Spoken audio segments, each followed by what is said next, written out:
Welcome to this explainer, where we are going to treat your Cambridge mathematics exam exactly like a high-stakes puzzle. We are revealing the absolute ultimate blueprint to master exponential and composite functions. Now, specifically, we're targeting the 0580 syllabus today. Though listen up, because these strategies are just as vital if you're tackling the 0606, 4024, 4037, or even the 4040 papers. I want you to think of the examiner's paper as the dealer's table in Casino Royale. You absolutely need to know the rules of the game if you want to win big. You have to know when to hold your focus, when to fold a bad algebraic path, and when to go all in on a guaranteed method. To really illustrate this, let me introduce you to two very typical students we see taking these exact exams year after year. First, there's Alex. Now, Alex is incredibly smart, but he overloads. When he sees an exponential question, he panics and writes down every single raw mathematical fact he can possibly remember about curves, limits, and asymptotes. He completely ignores what the command word is actually asking for, just dumping facts onto the page. Then, on the other end of the spectrum, there's Sam. Sam rushes. Sam is constantly racing the clock, terrified of running out of time. So what does Sam do? Sam skips critical algebraic steps, misses command word requirements, and ends up literally throwing away guaranteed marks. Throughout this explainer, we are going to look closely at their flawed answers. We're going to break out the red pen, and we are going to transform their approach so you can avoid their exact traps. Okay, let's dive right into this with our very first major challenge. Consider this classic Cambridge mathematics past paper scenario. This is a very real situation you will likely face. Imagine you are given an exponential graph, and it passes through a single solitary point. The coordinates are -1 on the x-axis and 2 on the y-axis. That's it. From just this tiny, isolated fragment of data, you are expected to deduce its entire mathematical identity. When Alex faced this exact question, he went into overdrive. He wrote an entire massive paragraph about how exponential curves never actually touch the x-axis, explaining the concept of an asymptote in painful detail. The result? 0 marks. None of that answered the question. Sam, meanwhile, just looked at the graph, guessed that the base might be 2 because the y-coordinate was 2, jotted it down, and moved on. Also 0 marks. What both Alex and Sam critically missed is that Cambridge mathematics isn't just about knowing random facts, it is fundamentally about structured analysis. You have to prove to the examiner, step by step, exactly how you arrived at your conclusion. We need a system. We need a rigid framework that forces you to extract the right evidence from the question and explain your logic flawlessly every single time. To secure those top-tier marks and literally leave nothing to chance, we are going to follow this exact strategic blueprint today. First, we'll crack exponential equations. Second, we'll define exactly what composite functions are. Third, we will map out the ultimate substitution strategy. Fourth, we'll understand precisely why order matters so much. And finally, we will solve complex composite equations. Let's move right into the first section. Section 1. Cracking exponential equations and finding the hidden base. This is our first high-stakes scenario.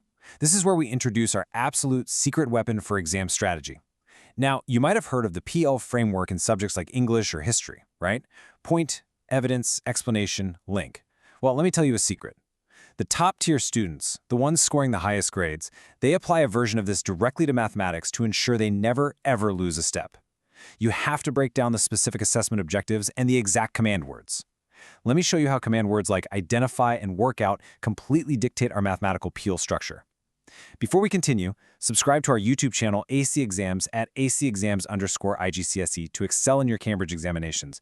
Click that subscribe button and hit the bell icon right now. Okay, let's get back to applying this powerful framework to our exponential problem. We need to see exactly how this structured approach transforms a blank page into a perfect score.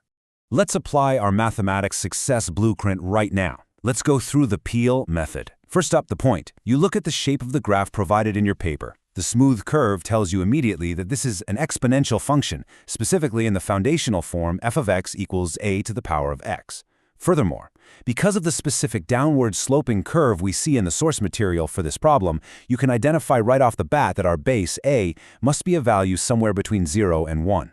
That's your point. Next, the evidence. This is exactly where our friend Sam completely failed. Sam didn't use the evidence provided. We are specifically given the coordinate -1, 2. You must physically plug these numbers into your formula. The y value is 2, the x value is -1. That is your hard evidence. Then comes the explanation. In mathematics, your explanation is your algebraic working out. You set up the equation 2 equals a to the power of -1. Now remember your fundamental index laws here. A to the power of -1 is exactly the same as 1 over a. So our equation is actually 2 equals 1 divided by a. By laying this out clearly step by step, you are showing the examiner exactly how your analytical mind is working. You aren't guessing, you are proving. And this brilliantly illustrates the final step of our framework, the link. We need to link all of our beautiful algebraic working back to the final answer the examiner actually requested in the command word. If 2 equals 1 over a, we simply multiply both sides by a to get 2a equals 1. Then we divide by 2. This logically means that a must exactly be 1/2. But listen to me carefully, do not stop there. This is the trap Alex falls into. Alex often finds the value of a variable, feels a rush of success, and just stops writing. But look back at the command word. The command word was to work out the equation, not just the value of a. So you must link it all together and explicitly state your final answer. F of x equals 1/2 to the power of x. That is exactly how you take a terrifying blank page, apply a structured mathematical system, and turn those red pen marks into beautiful green check marks. Section 2. Defining composite functions. The ultimate combination. Let's move to our next section and see how everything we just talked about builds into an entirely new, more complex exam challenge involving combined functions. If finding an exponential base from one point was a high-stakes puzzle, composite functions are where the dealer takes multiple decks of cards and starts shuffling them together. It gets complicated, but we have a system for it. You have absolutely dealt with individual functions before. You are used to seeing a simple f of x or a basic g of x floating around on your exam paper. But the examiner's game escalates significantly when they ask you to combine them to create a composite function. Think of this as mathematical inception. It is literally a function placed inside of another function. The definition is clear. When two functions of x are combined to create a further function of x, you are dealing with composites. Now, when Sam sees this, Sam usually panics and tries to just multiply the two functions together. That is a massive, critical error. We are not multiplying here. We are doing something entirely different. We are taking an entire rule, an entire algebraic expression, and substituting it into the variable space of a completely different rule. Section 3. The substitution strategy. Plugging in for the win. To master these composite functions and to avoid Sam's awful multiplication trap, we need a flawless substitution strategy. This is absolutely the core mechanic of this entire topic. If you understand this next part, you unlock all the marks. You need to burn this golden rule straight from the Cambridge curriculum source material into your memory. When you see f of g of x, which, by the way, may also be written simply as fg of x without those inner brackets, it means something very specific. It means you take the entire expression for g of x and you physically drop it into the x slot of f of x. I want you to imagine that x in the outer function is just an empty cardboard box. Whatever is making up the inner function gets packed completely inside that box. When our overthinker Alex tries this, he often just writes both formulas next to each other on the page and gets totally lost in a sea of algebra. But if we follow our blueprint, we take it one precise, deliberate step at a time. The inner function always goes inside the outer function's variable. Stop scrolling. Subscribe to our YouTube channel Ace the Exams at acetheexams_IGCSE to excel in your Cambridge examinations. We've helped thousands of students improve by 2 to 3 grade boundaries. Join them right now by subscribing to acetheexams_IGCSE and turn on all notifications so you never miss our weekly exam strategy sessions. All right, let's take this incredibly important substitution rule and actually apply it to a real set of algebra to see how it works in practice. Now, what is really interesting about this slide is how we are going to apply that golden rule, step by step, with a real algebraic example. We are going to do a live rewrite of a solution right now. Let's say your paper gives you f of x equals x minus 4 and g of x equals 2x plus 1. We need to find the composite function f of g of x. Let's go through the steps carefully. Step 1. You have to identify your inner function. Look at the notation. The g of x is on the inside. Here, g of x is the expression 2x plus 1. Step 2. Look at your outer function, which is f of x. Everywhere you see an x in that outer f of x formula, you must replace it with a giant set of parentheses, and inside those parentheses, you place the entire g of x expression. So instead of writing x minus 4, we write open parenthesis 2x plus 1, close parenthesis, minus 4. Do you see how the whole expression just dropped into the x slot? Step 3. Simplify the algebra. Because there's nothing multiplying the parentheses, they just drop away seamlessly. This leaves us with 2x plus 1 minus 4. Combine your like terms, and that perfectly simplifies down to our shiny new composite expression, 2x minus 3. This is the exact logical step-by-step flow the examiner desperately wants to see on your paper. Let's move into an interactive challenge right now. Consider this a data scan exercise. I want you to mentally scan the inputs and outputs I'm about to describe and verify the trend. Let's look at a new function, f of x equals 3x plus 4. If we input x equals 0 into this function, we get 3 times 0, which is 0, plus 4, which gives us an output of 4. If we input x equals 2, we get 3 times 2, which is 6, add the 4, and our output is 10. If we input x equals -1, 3 times -1 is -3. Add 4 to that, and our output is +1. What does this prove?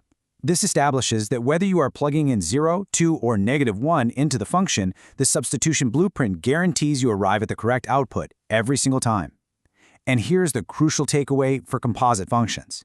It fundamentally does not matter if the input is a simple single number like 2 or an entire messy algebraic expression like we just saw with 2x plus 1. The mechanics of the box, that substitution slot we talked about, they never, ever change. If you can trust the system here with these basic numbers, you can absolutely trust it with complex algebra. The rule is bulletproof. Section 4. Why order matters. Avoiding the examiner's trap. Beware, because there is a massive trap waiting for you on these papers if you mix up the sequence of these combinations. Understanding the sequence is literally the difference between a top-tier grade and a failed paper. Let's do another interactive challenge right here. I call this finding the flaw. I want you to compare these two approaches side by side. We are using new functions, f of x equals 3x and g of x equals 2x minus 1. First, let's find f of g of x. We put g inside of f. So we take the expression 2x minus 1 and we drop it entirely into the x slot of 3x. That gives us 3 multiplied by the entire quantity 2x minus 1. Expand that bracket. 3 times 2x is 6x. 3 times -1 is -3. The final result is 6x minus 3. Now, let's completely reverse the order and find g of f of x. We put f inside of g. We take the expression 3x and drop it into the x slot of 2x minus 1. That gives us 2 multiplied by 3x inside parentheses and then minus 1 on the outside. 2 times 3x is 6x. The minus 1 just stays minus 1. The final result here is 6x minus 1.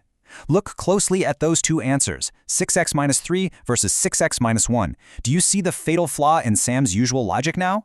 Sam just assumes that, just like in basic arithmetic, where 2 times 3 is exactly the same as 3 times 2, composite functions must work both ways too. But as we have just definitively proved with our algebra, 6x minus 3 is wildly, completely different from 6x minus 1. And you don't just have to take my word for it. The source Cambridge curriculum material directly warns us with this absolute mathematical truth. It explicitly states, it can be seen that f of g of x and g of f of x are not equal. The order of operations heavily, fundamentally dictates your final expression. If the command word on the exam asks for f g of x, you must start with f on the outside. If it asks for g of fx, g is your outer shell. Assuming they are interchangeable is exactly the kind of psychological trap the examiner sets to differentiate an average student who guesses from an exceptional student who knows the rules. Do not fall for it. Section 5. Solving composite equations. The final challenge. Now we are fully equipped and ready for the ultimate boss fight of this topic. We are going to solve an equation that is entirely built from a composite function. This is the moment where we pull every single skill, every single framework we've learned today into one master methodology. This is our final interactive speed writing challenge. Imagine a 30-second timer is ticking down. Let's put our complete mathematics answering system into action to solve the equation f of g of x equals 0, using the functions from our earlier example. Rule 1 of our system, command word decoding. The specific word solve means we need to find the actual specific numerical value of x. We aren't just rearranging algebraic letters anymore to make an expression, we are hunting for a number. Rule 2, Peel framework application. Our point, we know from our previous careful working out that the expression for f of g of x simplifies perfectly to 2x minus 3. That is our foundational starting point. Don't recalculate it if you already have it. Our evidence, the question explicitly tells us this entire composite function is equal to 0. So we build our scaffolding based on that evidence and set our expression to 0. 2x minus 3 equals 0. Our explanation, now we perform our algebraic solving steps to explain our logic.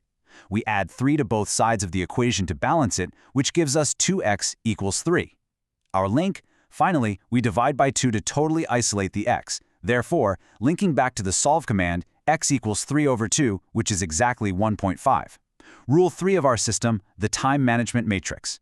By breaking this incredibly complex-sounding composite equation task into these rigid predetermined steps, you simply don't freeze up in the exam hall.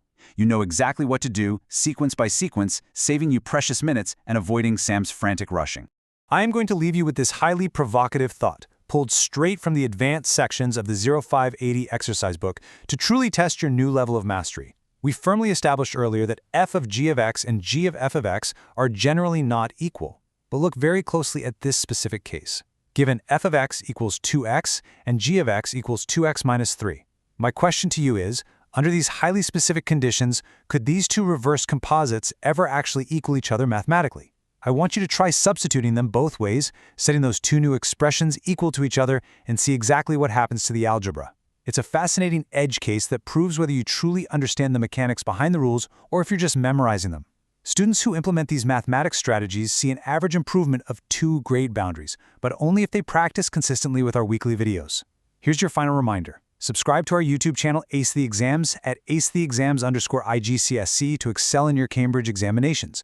Subscribe right now to acetheexams_IGCSE and click that bell. Don't let another exam pass you by. Drop a comment below with your target grade for mathematics and the biggest challenge you're facing right now. Our team responds to every single comment. Like and share this video with a study partner who needs to see this. Ace the Exams. Your Cambridge success starts here.